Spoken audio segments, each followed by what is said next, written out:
Good evening, everyone. I'd like to welcome you here to the Peoria Riverfront Museum. We are so blessed to have this facility and this huge screen behind me. Isn't it amazing? John Morris is here, the CEO and president of the Peoria Riverfront Museum, and I think John said this is the largest screen in Illinois. Is that? It's actually the largest film society screen in the country. The largest film society screen in the country, and we have it right here in Peoria. That's fantastic. Thank you all for coming out. We had an opportunity with some state grant funds that were given to the Peoria Police Department to bring Dr. Tony Davis from Los Angeles to Peoria. I had been hearing his story for over a year now, and he had actually come to Central Illinois. He went to Champaign, Illinois, where he was very well received, and some other cities nearby, but we didn't bring him to Peoria, so we had some extra funding to bring him. So I want to thank Jenny. Where are you at, Jenny? Jenny's the grant writer for Peoria Police Department for actually writing that grant and writing Dr. Davis in. We have books that Jenny also wrote into the grant. We have purchased 100 of the forgiveness books, Triumph Over Tragedy, and each one of you will receive a free book because we purchased 100, and I think we've got less than 100 people here today. There are other books that he's written and other materials that he has outside if you're interested, but this one is yours for free tonight. I am going to introduce Dr. Davis by reading his bio, and then I'm just going to turn it over to him. So I do want to say, did Councilman Allen, is he here? Okay, I know he's coming. He was planning on coming tonight. So we've been here all day today. Janelle McLeod and I and some of the individuals involved in the Peoria Role Model program. We had 84 students from 7 schools in a partnership with Peoria Public Schools. The buses picked them up from the 7 schools, grades 5 through 8, and they brought them here where we had 52 role models in many different careers, and they met with the students. The students interviewed at least 2 role models. They did a real-life experience right here with Busey Bank in this theater, and then they downstairs, they learned about how to make a healthy plate from Peoria Grown.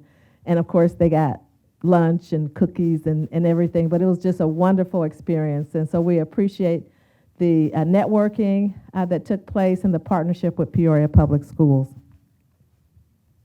Oh, this is what I wanted to say.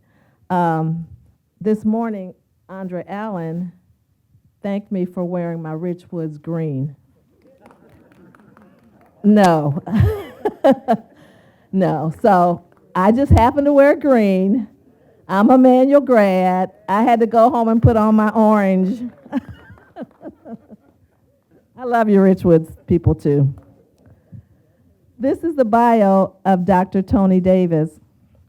From the clutches of death to a life of inspiration, Dr. Tony Davis is a testament to the power of redemption and the resilience of the human spirit.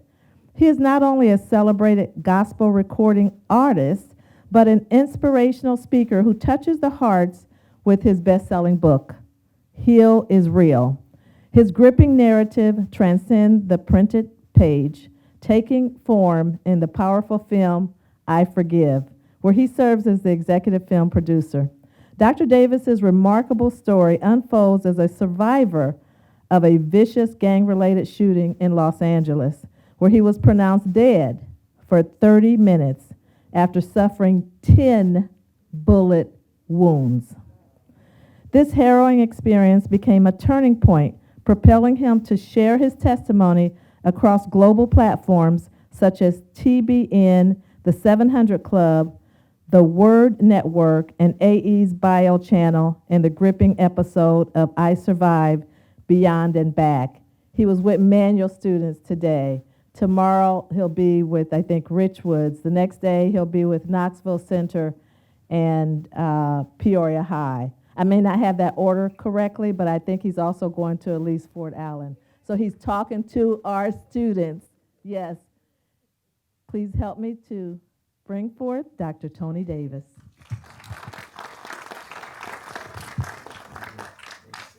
Stay right there. Oh, okay. Stay right there. Yeah.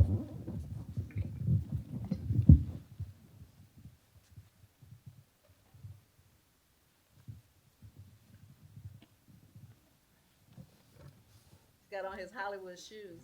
Yes, I'm shining, y'all.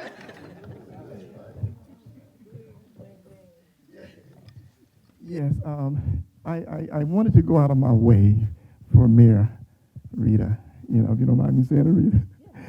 I wanted to go out of my way, so my wife and I went to Hollywood to order these special plaques, just like they do the Grammys and all those Oscars. So I brought it all the way to Peoria, all right? So we're going to do it in a great way.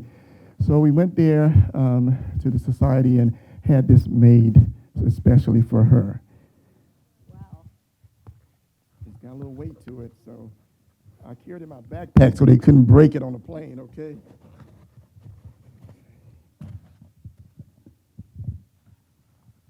Okay, here we go. So it says, Award of Excellence to the Honorable Mayor, Dr. Rita Ali. Now, I'm going to need some glasses for that part. Oh, my goodness. And I need some light and everything. Okay. Okay.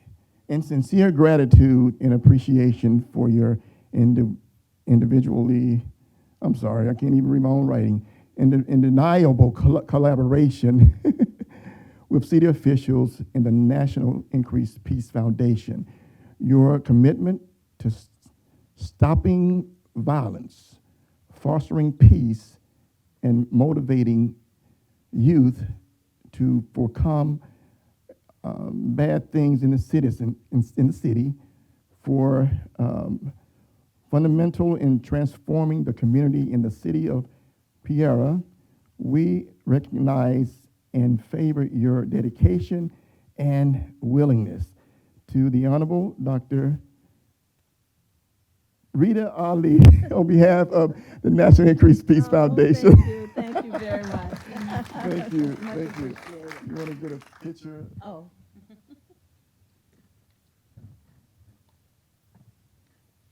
All right. Thank you very Thank much. you. Thank you. You want to Just put it take back the box? in? Yeah, put it in the box. Thank you. Yeah, I wanted, and the reason I did that because I deal with a lot of different mayors in different cities, and she really has a sincere heart for her city. She really do. I had conversation after conversation. She was very careful about even allowing me to come, and I appreciated that. She was very, just trying to make sure that it's the right thing to do for the young people here to encourage their lives, especially after what happened to me. And so we had a few Zoom meetings before they finally said, okay, let's do it. And I called her back up after the champagne in December. I said, okay, it's a new year. Are we ready? And she said, well, let me just see. She said, I think so. And so I thank you, Mayor, for following through, and having me to come. All right. And the next one is for...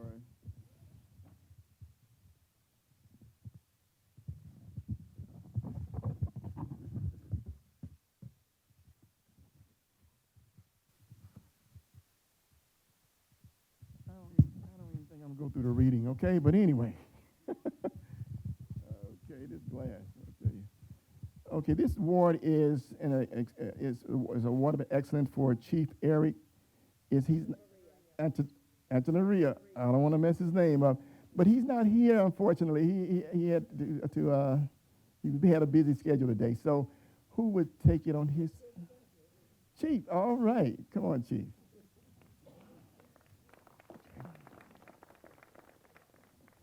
And I can read a little bit of it. In recognition of your exceptional collaboration and dedication partnership with city officials and the National Increased Peace Foundation, your unwavering commitment to fostering community safety and promoting peace for significantly mindful the first of the cities of the city of Peoria.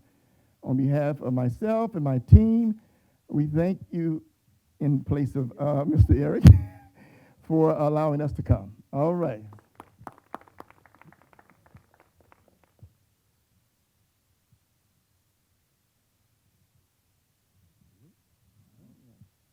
Thank you. Thank you. All right. I know we got to wrap it up. Oh, yeah. I'm sorry.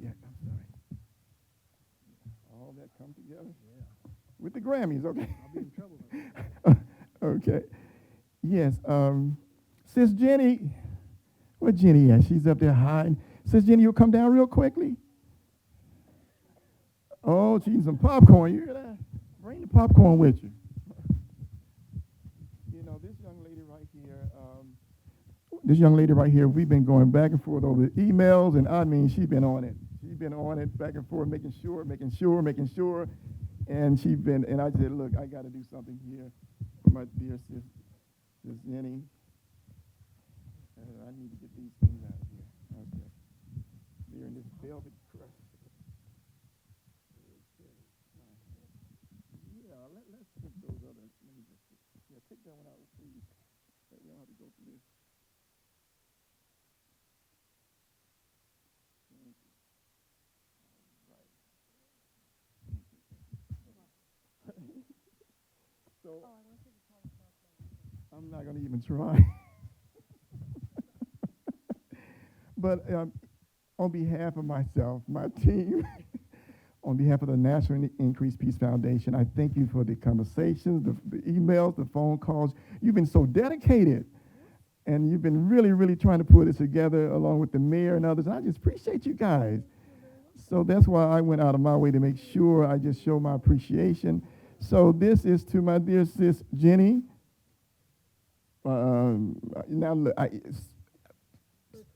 Acquiza Whitaker. Okay. Jenny Acquiza Whitaker. On behalf of my team, and I Forgive Film, thank you for being such a jewel. All righty. Okay, thank you.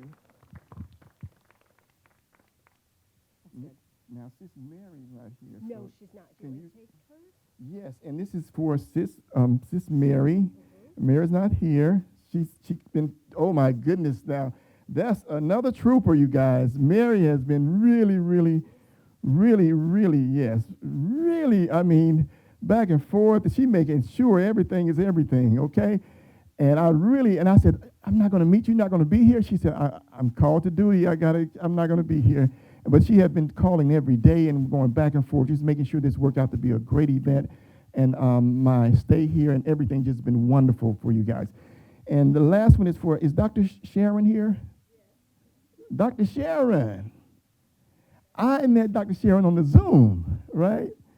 Yes, and I'm telling you guys, it was so wonderful, so helpful, so dedicated. And one thing I love when I meet folks that are really serious about their city.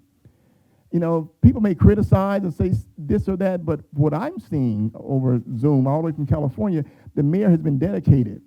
Eric, we had these Zoom meetings, and I'm telling you, they was very careful and very wise on decisions and how we're going to do this, and it's going to affect someone. You guys have no idea. It takes a lot to get this kind of thing together because you have to make sure everything is in order. So I appreciate their concerns and their willingness to make sure it was right, okay?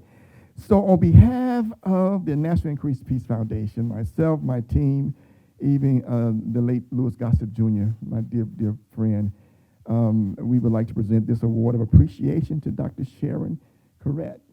Thank you, Dr. All right, did I say your name right? Oh, thank you, Lord. Thank you. Okay, I'm not good with saying names. All right. Okay, you guys. Thank you, bless you now. Thank you. So, all righty, so we are going to get started with the film. I hope you guys, this film is, the producers in Hollywood did not do everything that I wanted them to do, but they came as close as they could, and I thank God for Lou Gossett Jr. that did a miraculous job. We went to his home in Malibu at the time. This production started 10 years ago, you guys. It takes a whole lot. And, and so we, step by step, I didn't give up, and I just want to encourage someone that's trying to follow their dreams and their hopes, that don't give up. It may take long, but you will get there. Just keep chipping at it. Keep trying. Keep pushing through, and sooner or later, that wall is going to come down. I didn't give up. I kept pushing until the project got done, and I said, thank God for it finally got done. So I signed a distribution with Bridgestone BMG Global, and they're taking it around the world. People are watching it on the airplane as well. So I'm thankful for all those great things. Amen? All right. I sound like I'm in the church now. Amen. I got to keep that. Okay. All right. I forgive.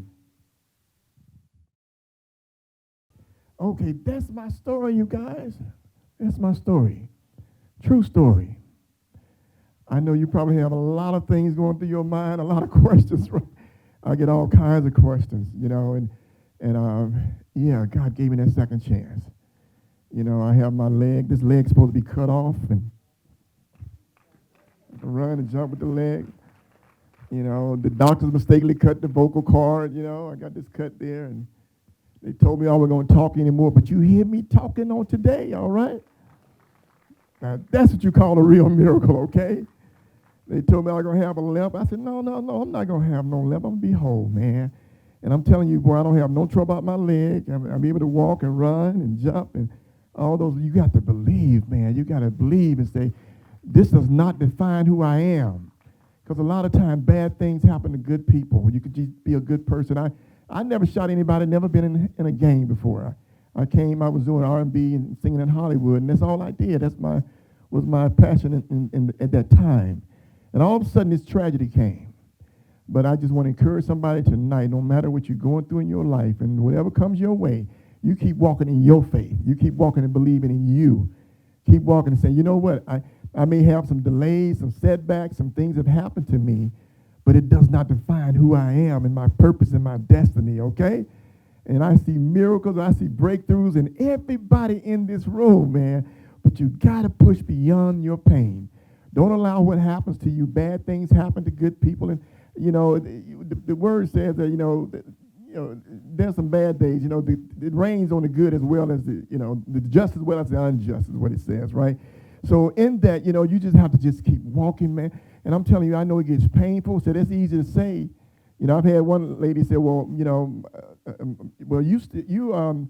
my son got shot and he died. This is at another event I had in Champaign, and they had forewarned me about how devastated she was. And I felt her pain, and she began to tell me about how horrible it was. And, you still here, but my son is gone. I said, well, guess what you do? Start celebrating your son. So you got to find the good out of the bad or the evil and begin to use that to take you to wherever your purpose or your destiny is. Begin to celebrate. Begin to talk about how great he was, how good he was. Don't allow that to just put you back in this place called Lola-Bar where you just totally desolate, man, and just give up on life. Don't do that, because you have destiny and purpose. Each and every one of us individually, we have a purpose and a destiny. But it depends on what we're going to do with it. No matter how dark it gets, what are you going to do with it? Are you going to allow it to dictate who you are? That's why I wrote that my first book was Heaven is Real, and it just tells about my entire story about coming up in the South. I was originally born in Mississippi. I was raised there, and then I ventured off from the nest, as they say. My mom said, I don't want you to go to no California, But I went anyway, and look what happens to me in California. But I made it through. All righty, so I know time is wrapping up, and I can go on, but I just before I do, one more, just give one more hand clap, if you will. I just want to wake you up a little bit, Okay, we are going to do a Q&A. You want a question, huh? You ready for a question? You had a question? Even though you forgave him, did you ever get a chance to talk to them? I went back, and that's going to be in the Q&A. But let me just, since you're there already, let me just say, actually, it's true. I went back over there to talk to those guys, and the same guys that shot me, they ended up being killed by another gang. All 7 of them. Sad. I didn't expect that. That's the reality. And that's why I try to share with our young people. You live by that sword, sometime it's going to come around to you. But we're going to get to those questions in the Q&A, because I want to get my panel down here. I see hands going. We're going to get to, first, let me introduce this wonderful lady. I mean, I really appreciate her, and I thank her for bringing me here for the conversation to make this all happen and start, is the Honorable Mayor Rita Ali. Would you please come down, Mayor? We are about to do a Q&A, questions and answers, so I want you guys to just be tuned and all right, come on. Business card for you too. Thank you. Yeah. Okay, wonderful, okay. Great. All right. And next we're gonna have a part of the panel. You wanna sit right here? Yeah. First. Move these. And next we're gonna have, let me see here. Yes, Assistant Chief Dixon. Come on down, my brother. You're on The Price is Right. Come on down. All right. Okay, and as he comes, and the next panel that we're going to have is Dr. Bernice Gordon-Young. All right. Come on down, doctor. All right. You guys have a wonderful panel here today, you guys. You got a great panel. Awesome people. Okay, next we're going to have down my dear brother. I met him earlier, too, as a matter of fact. I'm sorry about that. The brother, Mike Alexander. Where are you, my brother? Come on down, Mike. Mike has been through some things, boy, I'll tell you. And he has changed his life and doing some great things for the community. I appreciate people like him, brothers like him. All right, Brother Mike. And last but not least, Mr. Demario Boone. Where is he? Okay, all right. So these are the panelists for The Price is Right. No, you guys just kidding. But I'm so glad that each and every one of them is an expert at what they do. I've spoke with them individually, and they have very good insights, very good hearts, and and they're going to answer some questions, some things that may be on your heart, and they're going to give us some insights, okay? All right. Now, let me see. Those magical cards, you want to see who's first and all those things, All right, who's going to go first? Anybody want to jump first? No, just kidding. Okay, first, let me just ask my dear brother, Mike Alexander. Wow. Yes, sir. All right, Brother Mike. How to change the violence in the communities? How do you feel? What can change the violence in the community? First of all, I want to say, was I the only one crying in this movie? Man, it was really touching, man. I appreciate you, that God used you to put this message out. One of the things, to answer your question, one of the things that I've been putting emphasis on is we as a community, we need to come up with a curriculum that has something to do with the judicial system, okay? And we need to orchestrate this thing to fit into a classroom. Teach it like you would teach a math, English, social studies, or whatever. Just treat it like a regular subject. You feel me? Yeah. And you need to start like, say like the 5th grade, because when these kids commit these crimes, they have no clue of the consequences. So if you teach the judicial system to them, they won't be quick to commit the crime. You feel me? Yes. So that's one of the things I just wanted to share with you all. Okay, sounds great. All right, come on, give them a hand, you guys. That was so great, and I think you're totally right. Especially it's almost like giving them something to do. Because the word says, not the word, but it says that an idle mind is the devil's playground. When you don't have anything to do and no purpose, man. That's why I always tell my young people, do something, man. Come on now. If you can make something have a purpose, have a plan. Just even if you begin to walk out on it, begin to just try, and then sometimes you will stumble into your purpose, stumble into a plan, but you gotta try. Don't sit idle, because that's when all kinds of things that happen. So that's really great. Okay, let me go over here to the mayor, man. Oh, we done jump way over there. Okay, all right, Mayor Ali. Okay, in your opinion, who is responsible for violence reduction in you have your mic? Peoria. In Peoria, yes. Okay. What? I truly think everybody's responsible for it. I think many times we say that that's somebody else's job. That's the responsibility of the police. That's responsibility of the SROs in the schools. That's responsibility of somebody else. But I think we all have to take some responsibility for violence reduction in our community, and that's as parents, that's as grandparents, that's as neighbors, that's as school officials and teachers, community people. I think that every single person has a role. And then even when it comes down to children, I think we have to teach our youth responsibility for violence reduction. They have responsibility as well. So right. I just believe it's a collective, or should be a collective responsibility. And, you know, that's what makes a community, right? That unity. Oh, awesome. Come on, give her a hand. That is so direct to the point. All right, dear. There we go. You see where it's going, right? Is it on? Check, check. Check, check, check. All right, Mr. Dixon. All right, Chief Dixon. In your perspective regarding shootings after math all throughout the city, what do you think about those situations?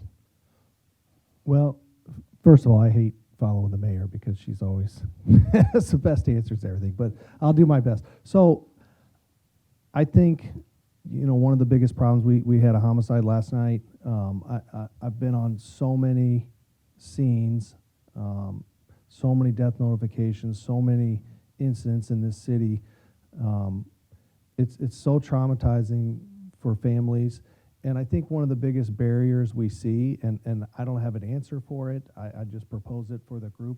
I think we struggle vengeance versus justice. And I see it all the time. We know people know who did it. They absolutely have an idea. But vengeance is powerful. And justice isn't always there. We know that. So, you know, so there's that struggle between can we get justice for our family? Do we want it? Do the police have the resources to get it? Are they willing to go the extra mile to get it?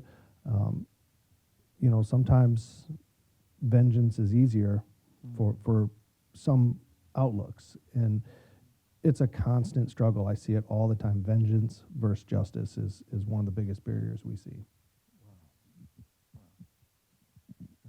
That's a great answer. All right. Great. Okay. All right, dear brother, Mr. Man, Demario, sir. What is the best story of forgiveness you have seen in your capacity?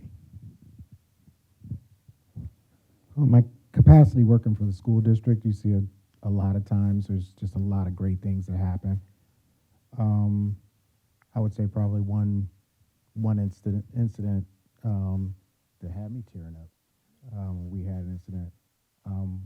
We had two students that were arguing and fighting, and one student chased another one home. And while they were fighting in the yard, one of the students had a knife and stabbed the other one in the chest. That student ran home with that knife in their chest and went to the hospital, and it caused a lot of drama in the neighborhood. And those two students attended the same school, so you know, a couple days later, when that student arrived, one of my SROs took both families in a room and brought them together. And those moms were together, and I was a little nervous. There was a whole lot of cussing and screaming in the beginning. But by the end of it, I mean, they were exchanging phone numbers. They were talking about forgiving one another. And those two young men, even today, still hang around each other. So probably in all my years, that was probably the biggest story of forgiveness. Wow.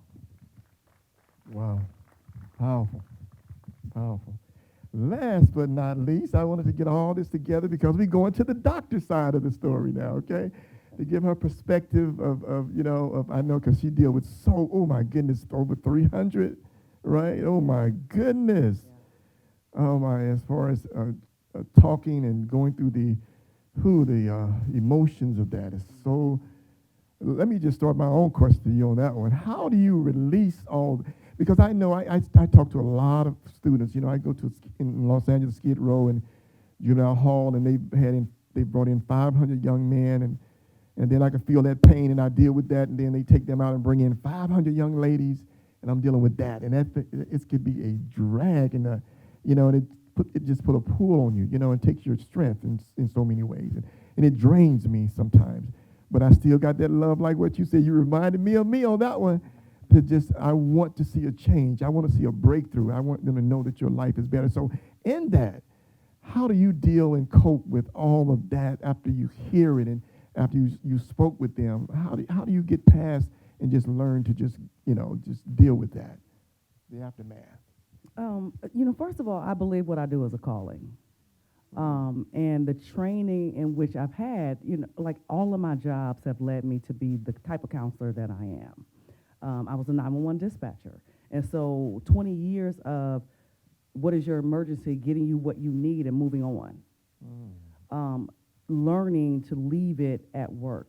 So I've been conditioned for this, and it doesn't mean that I'm not empathetic, because I'm certainly engaged in the conversation. But the manner in which I operate is I can't work harder than you on your stuff. And I will help you dissect it. I will help you learn how to hold it. I will temporarily hold it, but then I have to give it back to you. Wow. Because it's not mine. And we all walk around, I talk about this a lot, with these invisible backpacks. I don't have the capacity to carry my own stuff and everyone that I encounter. Wow. So I teach people by modeling what I am capable of putting in my own backpack, right? And so, again, being a human being, there are certain things that may be a weakness for me. It may be a child. If a child has been killed, I may carry that one longer than I would a different situation, right? But I still have to have balance and then have that circle and a source of support for myself in order to be able to help other people. Wow. Give her a hand on that one. Now, I have another question for you there, because, you're the doctor here, so you get into the minds and of people and what they think and feel. So my next question is, what would you say to people about being told that they have to forgive, man? Yeah. How do you feel about that? This one comes up a lot. So a lot of my work is with individuals who are either headed to prison or they have been to prison. And more times than not, people that you hear or see on the news, I'm talking to them face to face, right? So I am Monday through Friday, the mental health provider at the Peoria County Jail. And so even in group settings, there is this, I believe, this natural human part of us that says, be kind. Like, you gotta forgive for yourself, right? And I correct that, because you don't have to forgive, and we have to stop telling people that they have to forgive, because that's their journey. And so when you interject yourself in someone else's journey, and then you guilt them and almost gaslight them into making them think that if they're not at that space yet, then there's something flawed within them. Wow. Forgiveness is a journey, and that journey is different for every person. And so is it preferable that you forgive? Absolutely, because we know that is for self. But again, that is a journey. And to put people in those positions and make them think that they have to. For some people, it's an immediate reaction. For others, it may take years. Oh, that is so real. Give her a hand clap. That is real talk. That's real. That's real. I oh Lord. I think about my forgiveness. I must say I wrestle with it. Yeah. For a moment when I had this tube in my throat, and they put me in this amputation room.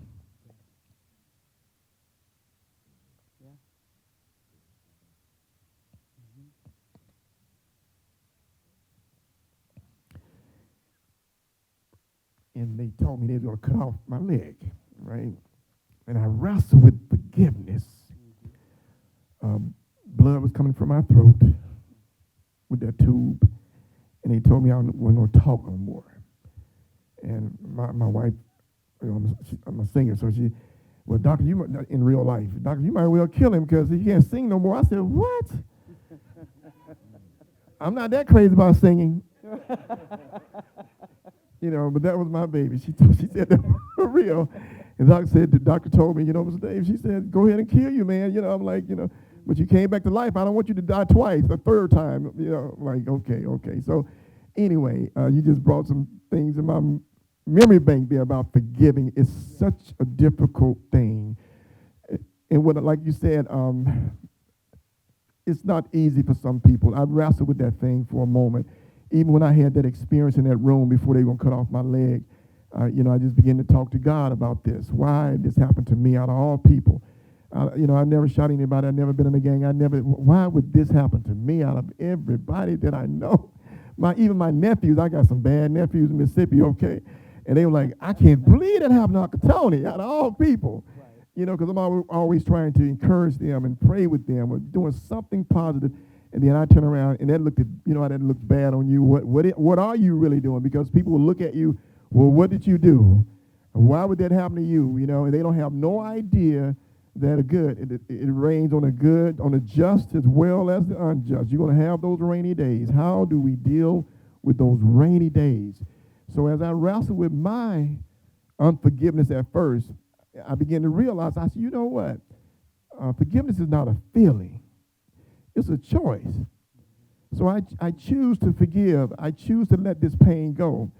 And I'm telling you, when I laid there with that tube, it was like I pushed it away from me. I felt like as if God's hand was opened up to me in that room, because it was 12 o'clock midnight, and I had about 4 hours that next morning they were going to cut the leg off. It's a true story. And I'm wrestling with that thing, and I just felt the same presence that I felt when I died for these 30 minutes. And that presence said one word to me, one word, forgive. Yeah. It said, if you forgive, I'll make you whole. Wow. That was a wrestle. These guys didn't even know my name. And for you to just randomly kill me, it just broke me into pieces. So I wrestled with that, and I only had 3 hours, 32 seconds left before the amputation. They're going to cut me off, Dr. Mayor. You cut my leg. So I wrestled, and I said, you know what? I released it. I took a deep breath, and I let it go. And it was as if something just touched my whole body. It got warm, and my leg came back. I felt the nerves coming back in my leg, Yes. And then I felt this cut in my throat. I felt something coming together in my throat, And I'm like, what is going on? I'm saying this to myself. And then that's when all that other thing, they didn't show the whole, they couldn't show the entire what I experienced, but they did the best they could in Hollywood, But it was a divine thing, man. It was real. And it was for everybody, not just me. Anybody that wanted to walk into purpose or destiny or healing of and it's not a religious thing, because I know we there's a separation. They got this separation, church and state. So I had to be respectful of that. And Mayor, she made sure, all right, now there's a separation, the powers that be. And I'm very respectful in understanding, because even the word says, give Caesar what's due to Caesar. You got to be respectful. Don't be over religious, and and that turns a lot of folks off anyway, and definitely me. So in that, I just learned to let it go. And I let it go in my leg and my voice, and you see, and you never knew it happened to me unless I told you so. And I'm even back singing, even hitting my little notes.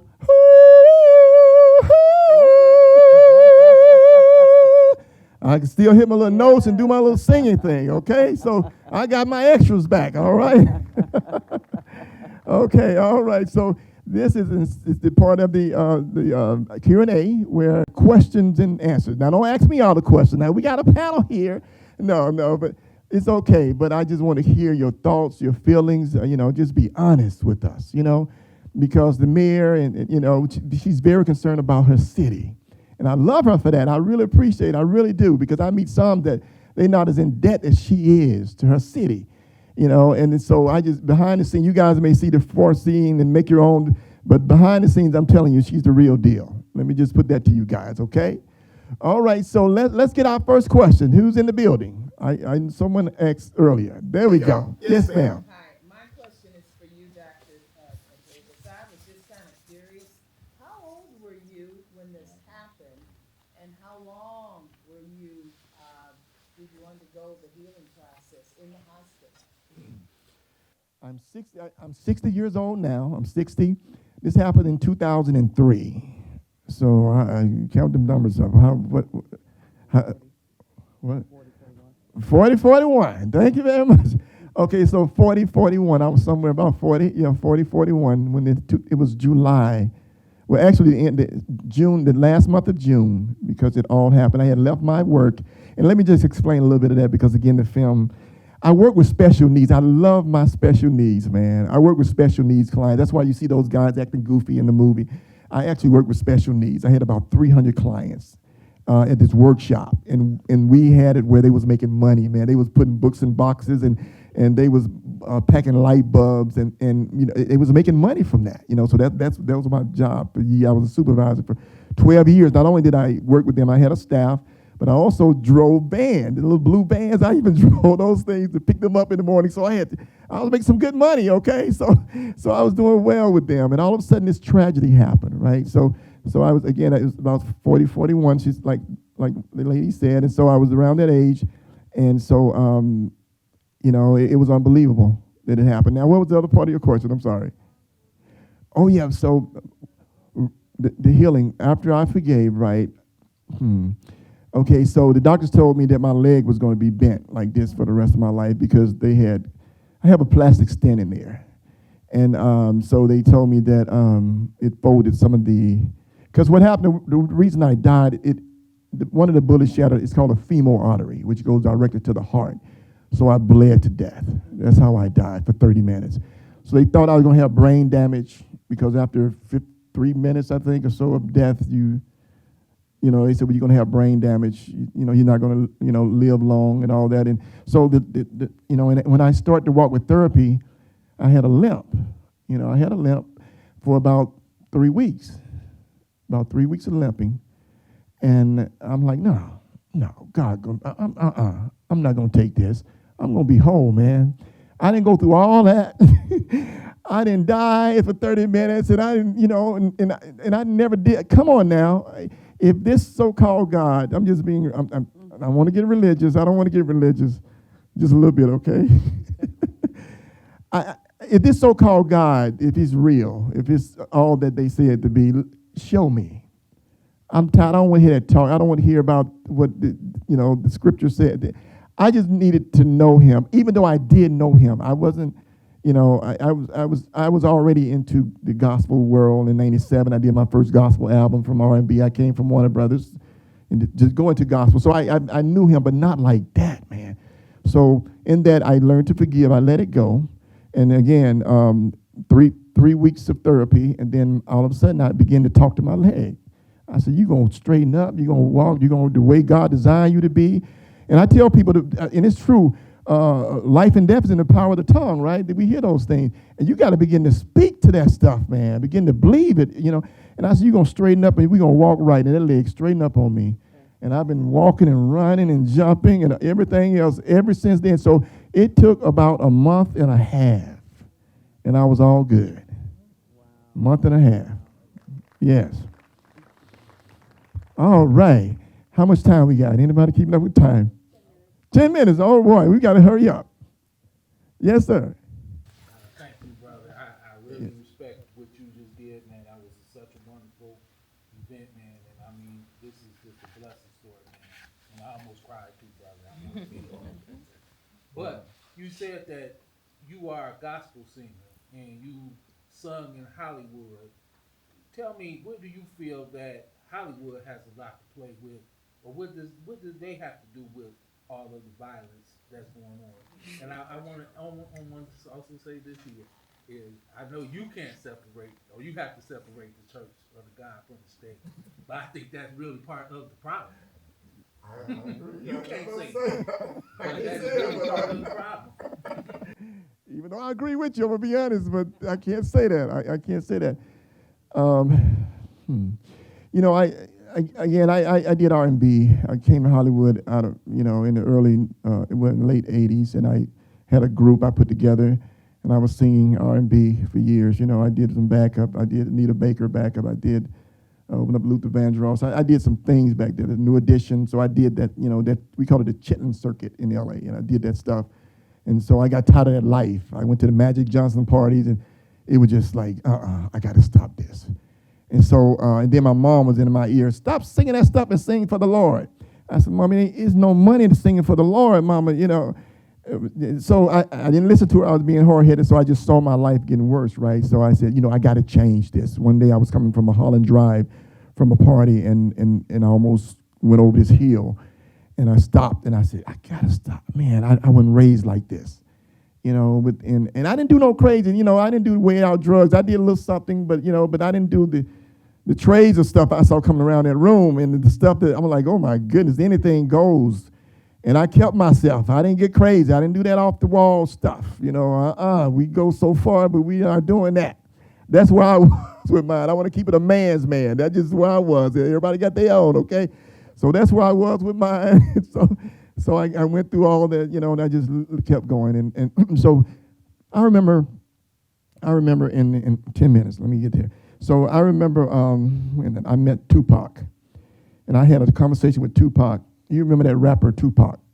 Tupac was honestly, I told him, I said, man, and when I heard his lyrics, this was in the early 90s.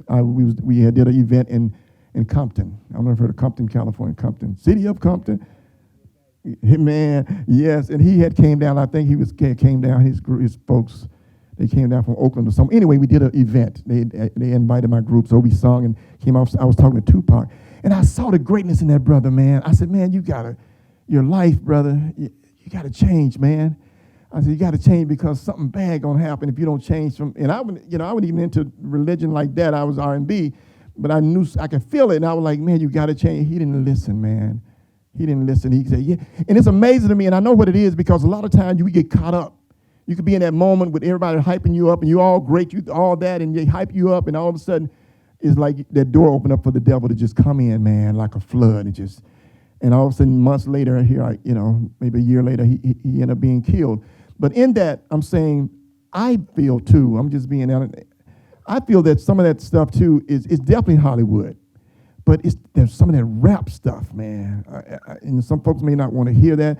I mean, it's just some of that rap, and it's like this new generation, that's all they into right now is that rap, the Nicki Minaj and the Jay-Z, not all of them, Jay-Z not too bad, but some out there that's just like, what is he doing? So I just feel, this is me from my observation, that we have to be responsible as a people, like what the mayor said earlier, as a community.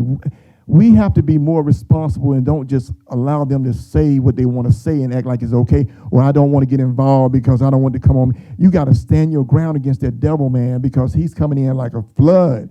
And as you see this generation right here, they in trouble, man. And that's why God has put me where I'm doing what I do to try to help where I can to change a lot of lives. And I've been touching and encouraging and doing what I can do. I'm doing my part. Let me put it like that. I got out the R&B and all that other stuff, and I'm doing my part, and I'm seeing a change. I mentor a few ex-gang members. Some of them I'm so proud of. One, Colonius in L.A. Colonius has his own business now. He has a seafood business and now a coffee business, and I've been mentoring him and some others as well. So I'm really, really happy that I'm doing my part. And did that answer your question somewhat? Okay. I really respect and hear that. Okay. But you saying it is on us. That music, we as people, we should allow that. I know they gotta But it's really hard. Let me just say this. It's really because you have people in power. You have these people that controlling the industry, and they and it's amazing. They get the most dumbest ones and look crazy, and they put all that money in that versus the decent one that can. And so it's really, really from those powers that be, man. And but it's up to us to stand our grounds, like what they do in government. Like it's so. I don't want to get too governmental, but it's like what we see with the Supreme Court versus what the people don't want. We have to stand our ground, say, you did what you did, but we're going to do what we got to do. You're going to change this law. So it's, we got to do our part to, like, look, we're not going to stand for this. We're not going to be supporting that mess, and I don't want you to support it as well, and send that message to those executives that is putting that money on those nutballs and doing what they do. So all that is a part of it as well. All righty. Yes. Oh, yes. Yeah. Come on, somebody. Check. Please. Okay, I wrote a song called Take the Guns from Your Sons because I was just totally tired of hearing all of this music. Let me back up. How many of y'all familiar with drill music? Okay, when you get home, I want you to Google this music. It's called drill. It was originated in Chicago in the early 2010. Okay, this music is so demonic, man. It speaks to the very soul of these kids, and they don't even realize it. And it's what they know. It's what they call their reality, and don't realize that this music is actually killing them. It's teaching them how to do nothing but go out and kill. This music talks about kill, self-destruction. And these kids, they love this music, and you wonder why. You say it starts at home. Yeah, it does. But this behavior that these kids, music is so influenced. You've influenced by this music. We listen to the Shy Lights and all them other people, and we did what the Shy Lights say do, right? So these kids are doing what this drill music say do. And you wonder why they out here so quick to kill. This music is so powerful, man. And what needs to happen is these executives need to be put on Front Street because they're allowing this music to be pushed into our community. And it's really killing our kids, man. There's so much more I can say, man, but it's really killing our kids. We need to go to the radio stations and tell the radio stations because it's prime time. You hear it all the time. You hear it all day and every day. And when you hear this music, it will break your heart, man, because I don't want to name no names, but you got the Nicki Minaj, you got the Glorrillas, you got King Von and all of them, and those guys, man. Our kids are really big fans of these guys, man, and that's what the problem is. Okay, so whoever not familiar with this drill music, go Google it, and it'll break your heart, man, and it'll give you a more reason to pray. You feel me? Wow. That's powerful. You know, let me just say on top of that is I don't know if you heard 50 Cent has a new studio in Louisiana now that him and Tyler Perry has went together, and he just opened up a studio. And my concern, even in the film industry, is I just feel that I think he go a little bit too far on some things. You know, if you see it visually, it's something like, why would you go that far? I mean, in some of his films, I'm seeing they showing everything. It's just no kind of boundaries, nothing. I remember when I did and I know they can get the message across without all that because, you know, you guys seeing something light, but on set, them guys with the cussing, blank. I said, wait, this is a Christian film. Wait a minute, wait, cut. And everybody stopped looking at me crazy. We're not going to be cussing in here. I believe that you can get that message across without all that stuff. And he got it across. Before we take it to your grandma's house, you saw, instead of saying blank, he said, and we're going to take our frustration out on your grandma, you know, if you saw that in the film. Mm-hmm. So they could get the message across without all that, but they so tripped up and hyped up that they got to do all that stuff in order to get the message across. In order for it to stop, it's going to have to start with the believers. See, we wrestle not against flesh and blood, but flesh and blood is suffering the consequences. You know what I'm saying? Can I go there? Yeah. 2 Chronicles 7:14. It says, if my people, which are called by my name. He wasn't talking about the people over there that's trying to strategize from a bar stool on how to rectify gun violence. You feel me? He wasn't talking about the people that's like praying to the sun and the moon. He was talking about his people, which are called by his name. So humble themselves and pray and seek his face and turn from their wicked ways. Then he will heal the land and forgive their sins. That's right. You did? Yeah. So I just wanted to just, kind of share with you all my opinion on what's really got these kids jumping off like that, man. This is called drill music. You can't not go check it out, man. Okay? Okay. I guess that's the end of time, huh? Okay, all right. Well, I'm sorry, you guys. I'll be outside, for a few before they close the whole thing down. So I hope you enjoyed this. Come on, give Mayor Ollie, thank you so much. Outstanding. Sis Jenny, thank you. Tell Mary, love you guys.